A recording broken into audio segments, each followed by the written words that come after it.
मौर्य तांत्रिक अपने ठिकाने पर एरा और केरा के जमींदार के गले पर तलवार लगाए अपनी कहानी सुना रहा था।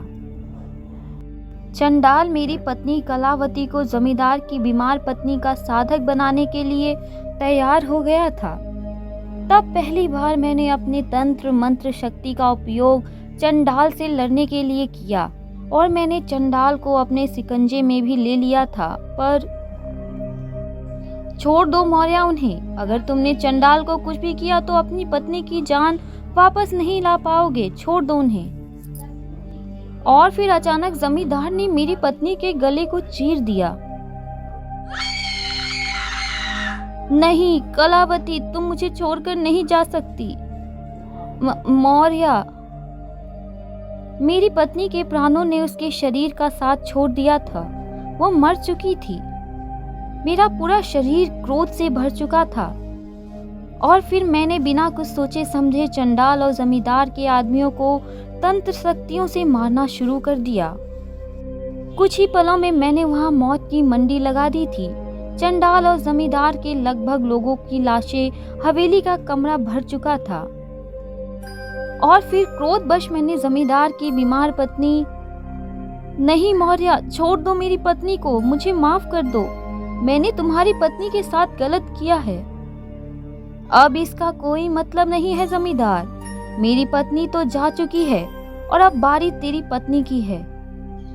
नहीं मौर्य, अगर तुमने जमींदार की पत्नी को मार दिया तो तुम भी अपनी दैवीय शक्ति की शुद्धता को खो दोगे। अब क्या फर्क पड़ता है चंडाल, अब मुझे किसी बात की फिक्र नहीं। और अगले ही पल मेरे और चंडाल के बीच भीषण तांत्रिक युद्ध शुरू हो गया।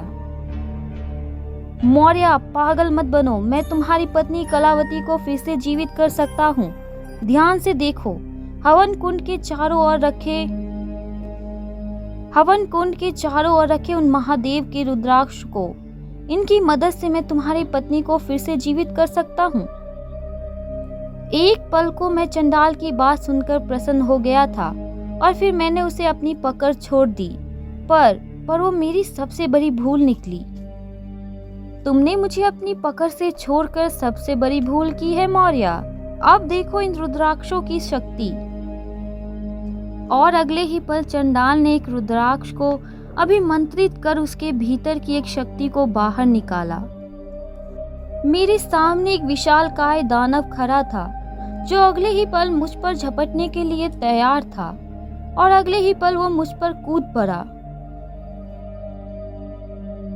मुझको बचाने के लिए जमींदार की बीमार पत्नी उस दानव भेड़िए के सामने कूद चुकी थी और वही वो भेड़िया उसकी पत्नी को चीरता फाड़ता नजर आ रहा था। चंडाल का दांव उल्टा पड़ चुका था। मौर्य, अब तू मेरे हाथों नहीं बच पाएगा। अब तू देखेगा इन रुद्राक्षों की शक्ति। अब मैं तुझ पर ही इन सारे रुद्राक्ष की शक्ति से हमला करूंगा। और फिर वो सभी 9 रुद्राक्षों को उनकी शक्ति से जगाने के लिए मंत्र पढ़ने लगा। पर तभी उसका सर जमीन पर कटा हुआ था।